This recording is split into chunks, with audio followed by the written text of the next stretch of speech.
বাংলাদেশের সংখ্যালঘুদের ওপর অত্যাচারের প্রতিবাদে বাঁকুড়ায় মিছিল। বাঁকুড়ার সোনামুখীতে সনাতনীদের মিছিল রয়েছে। প্রতিবাদের পাশাপাশি ইউনূসের কুশপুত্তলিকা পোড়ালো বিক্ষোভকারীরা। মিছিলে উপস্থিত ছিলেন সোনামুখীর বিজেপি বিধায়ক দিবাকর ঘরবী।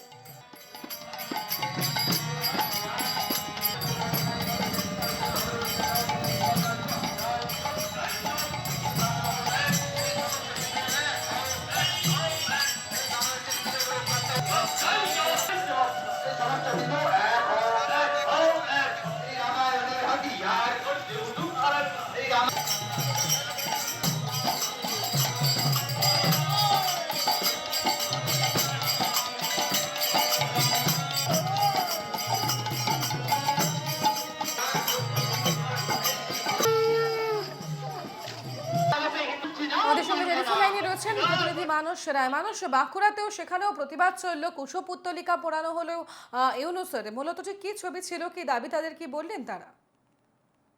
একদমই দেখো তনুশ্রী, গতকাল বিকেলের পর বাঁকুড়ার সোনামুখী এলাকায় সনাতনী ধর্মের মানুষেরা ঐক্যভাবে তারা কিন্তু বোর্ডিং মাঠে একত্রিত হয়ে সোনামুখী বাজার এলাকায় পরিক্রমা করে বাংলাদেশে যেভাবে হিন্দুদের উপর আক্রমণ হচ্ছে, হিন্দুদেরকে হত্যা করা হচ্ছে এবং যে ইস্কনের প্রভু চিন্ময় কৃষ্ণ প্রভু যেভাবে অন্যায়ভাবে গ্রেপ্তার করা হয়েছে তার নিঃশর্ত মুক্তি সহ একাধিক দাবি নিয়ে এদের কিন্তু এই বিক্ষোভ মিছিলটি সংগঠিত হয়। বিক্ষোভ মিছিলে অংশ নেন সাধারণ মানুষের পাশাপাশি সোনামুখীর স্থানীয় বিজেপি বিধায়ক দিবাকর ঘরামি।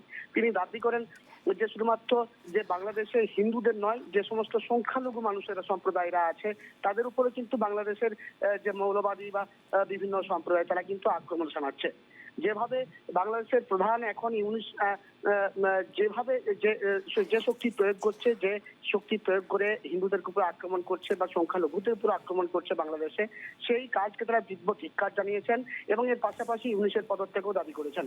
এবং এই সমস্ত ঘটনার পরিপ্রেক্ষিতে ইউনূসের কালকে একটি কুশপুত্তলিকাও দাহ করা হয় এই বিক্ষোভ কর্মসূচিতে অংশ নিয়ে। তাদের দাবি, বাংলাদেশে যেভাবে হিন্দুদের উপর আক্রমণ হচ্ছে বা সংখ্যালঘুদের উপর আক্রমণ হচ্ছে, ভারত সরকার এর বিরুদ্ধে একটি পদক্ষেপ নেবে, অবিলম্বেই নেবে, সেই সময় হয়তো আসতে চলেছে। তবে যে ঘটনা ঘটছে বাংলাদেশে এখন হিন্দুদের উপর, সেই ঘটনার পরিপ্রেক্ষিতে প্রতিবাদ কর্মসূচি। ধন্যবাদ মানুষ।